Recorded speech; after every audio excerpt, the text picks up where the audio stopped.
Um, just wanted to mention one thing I think might be useful in this Jay Slater case is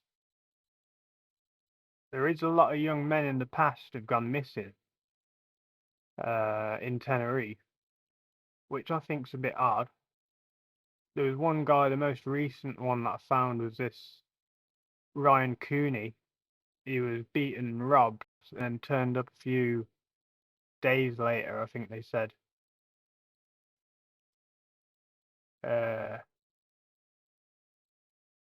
yeah, well, yeah, after several days, he reappeared. So that's one thing. He disappeared and reappeared. Then there was this guy, Peter Wilson. Uh, he went missing, and they found his body after 2 years. He'd fallen down next to a shopping centre, and they didn't find his body for 2 years, which shows how difficult it could be to find a body out there. So that's sort of you've got there sort of one case of foul play and one case of just terrain and disorientation. And then there was this other guy, Kevin Ainley. Uh, he was also from Lancashire, which I think is where Jay was from, maybe. Um, he was last seen walking towards a sportsman bar where he worked as a promoter. Next day, he didn't show up for work. Passport belongings still in his apartment, but he was never found.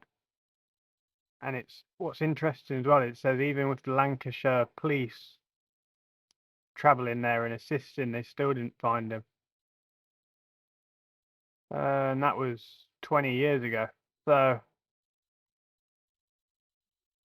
you've sort of got two examples where someone's gone missing because of foul play, and then one where it would appear that he's just been sort of disorientated or whatever and fell down.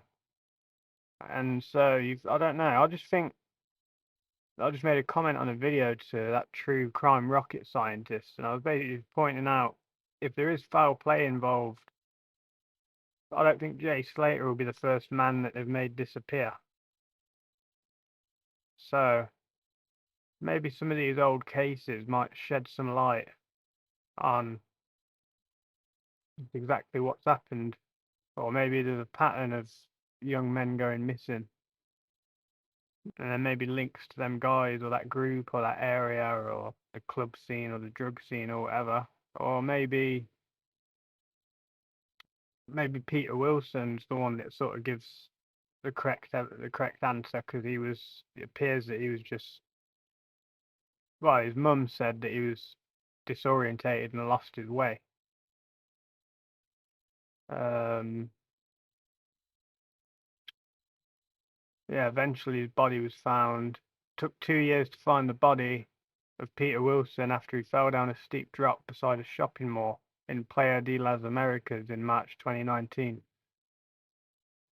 Last seen when a taxi dropped him off at the resort. So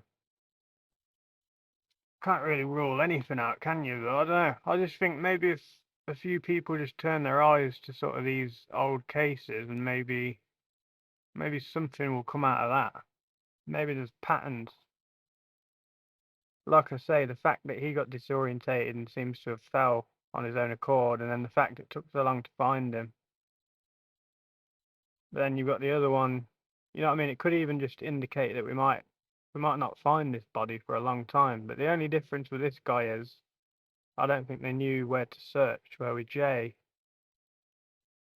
you've got to think maybe they would find him, judging on the fact that they know the area to search roughly. But then this guy's next to a shopping mall, which you'd think people would be looking at quite often, even if it's just to the side of it or whatever. So therefore, maybe overgrowth and etc. It's hard to find people, but I don't know. I just think it's interesting. This article was the one. It was Metro, the young men who go to Tenerife and disappear. There's a few I didn't mention just because they're that long ago. You know, like this one, 1985. Obviously, that's not really that relevant. And this one from 87, but these ones are all pretty recent. 20 years ago and more recent than that. 5 years ago. 4 years ago. So, yeah. Let me know what you think.